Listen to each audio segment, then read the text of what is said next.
എല്ലാവർക്കും മഴവിൽ മീഡിയയിലേക്ക് സ്വാഗതം. ആദ്യമായിട്ടാണ് നമ്മുടെ ചാനൽ കാണുന്നതെങ്കിൽ സബ്സ്ക്രൈബ് ചെയ്യാൻ മറക്കല്ലേ.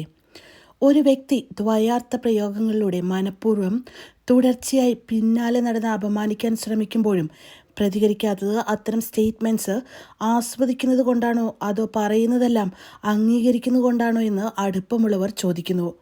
ഹണി റോസാണ് ഇൻസ്റ്റയിൽ ഈ ഒരു കാര്യം പറഞ്ഞിരിക്കുന്നത്. പ്രസ്തുത വ്യക്തി പിന്നീടും ചടങ്ങുകൾക്ക് എന്നെ ക്ഷണിച്ചപ്പോൾ ഞാൻ പോകാൻ വിസമ്മതം പ്രകടിപ്പിച്ചതിന് പ്രതികാരമെന്നോണം ഞാൻ പോകുന്ന ചടങ്ങുകളിൽ മനഃപൂർവ്വം വരാൻ ശ്രമിക്കുകയും കഴിയുന്നിടത്തെല്ലാം സ്ത്രീത്വത്തെ അപമാനിക്കുന്ന രീതിയിൽ എൻ്റെ പേര് മാധ്യമങ്ങളിലൂടെ പറയുകയും ചെയ്യുന്നു. പണത്തിൻ്റെ ധാർഷ്ട്യത്താൽ ഏത് സ്ത്രീയെയും ഒരാൾക്ക് അപമാനിക്കാൻ കഴിയുമോ?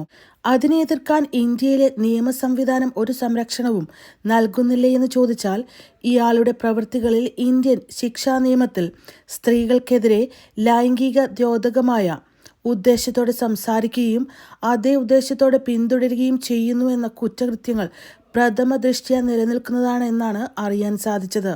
ഞാൻ വ്യക്തിപരമായി മാനസിക വൈകൃതം ഉള്ളവരുടെ ഇത്തരം പുലമ്പലുകളെ പുച്ഛത്തോടെയും സഹതാപത്തോടെയും അവഗണിക്കാറാണ് പതിവ്. അതിനെനിക്ക് പ്രതികരണശേഷി ഇല്ല എന്നർത്ഥമില്ല.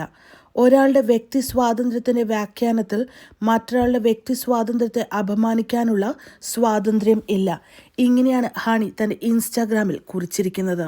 സ്ത്രീക്ക് യാതൊരുവിധ വിലയും കൽപ്പിക്കാത്ത കുറച്ചാളുകളെങ്കിലും ഈ സമൂഹത്തിലുണ്ട്. സ്ത്രീ കുറച്ചെങ്കിലും ശരീരം കാണിച്ചാൽ അതോടുകൂടി പുരുഷന്റെ കൺട്രോൾ പോകും എന്ന രീതിയിലുള്ള സംസാരങ്ങൾ പലരും സംസാരിക്കുന്നത് കേട്ടിട്ടുണ്ട്. സ്ത്രീകളും ഇത്തരത്തിൽ സംസാരിക്കുന്നത് കേൾക്കാറുണ്ട്. പക്ഷേ എനിക്കുണ്ടായ സംശയം, ഞാനൊരു പ്രവാസിയാണ്. ഈ പ്രവാസ ലോകത്തിൽ ഏറ്റവും കുറവ് തുണി ഉടുക്കുന്നവരെ ഞാൻ കണ്ടിട്ടുണ്ട്. ഇങ്ങനെ ഇഷ്ടമുള്ള രീതിയിൽ വസ്ത്രം ധരിക്കുന്നവരെ ഇവിടെ ഒരു പുരുഷനും ഇങ്ങനെ നോക്കുന്നത് ഞാൻ കണ്ടിട്ടില്ല. അതായത് സ്റ്റെയർ ചെയ്ത് നോക്കുന്നത് ഞാൻ കണ്ടിട്ടില്ല. അത് കണ്ടുടനെ അവർക്ക് കൺട്രോൾ പോയി എന്ന രീതിയിലുള്ള കരച്ചിലുകൾ ഞാൻ ഇവിടെ കണ്ടിട്ടില്ല. കാരണം സ്ത്രീ ശരീരം അവൾക്ക് ഇഷ്ടമുള്ള വസ്ത്രം ധരിക്കാനും ഇഷ്ടമുള്ളതുപോലെ ജീവിക്കാനും പറ്റും. അത് കണ്ടിട്ട് മറ്റൊരാളുടെ കൺട്രോൾ പോവുക എന്ന് പറഞ്ഞു കഴിഞ്ഞാൽ ആ വ്യക്തിയാണ് മോശം, അല്ലാതെ സ്ത്രീ ഉടുക്കുന്ന വസ്ത്രത്തിൻ്റെ പ്രശ്നമല്ല.